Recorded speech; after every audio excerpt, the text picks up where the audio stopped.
Hello everyone, welcome back into this channel, and today I would like to show you the way how you can add the page number on your documents with the Google Docs on iPhone.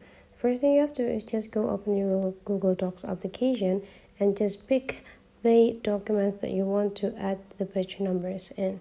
So this is the documents that I have, and you can see there is no number in each pages here, so let's just add some number to make us easier sign in on this page.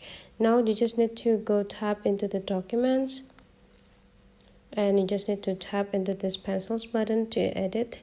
Now click these three small dots, or you just need to go back again and press this plus button. Now you just need to scrolling down until you got the page number. Tap on it. There will be like 4 section or option that you can pick. You can just directly insert the number from the beginning of the page, or you can keep the page as the cover, so you left or start the counting into the second page. Now you just need to tap one of your needs, and now you already got the number in every page that you have here. Could be the cover, and this one is the page number 1, and could be continued to number 2, 3, and so on and so on. So that's for today's tutorial. Hopefully you enjoy this a lot, and if you still have some questions, just drop into the comments below, and let's meet again into other tutorial.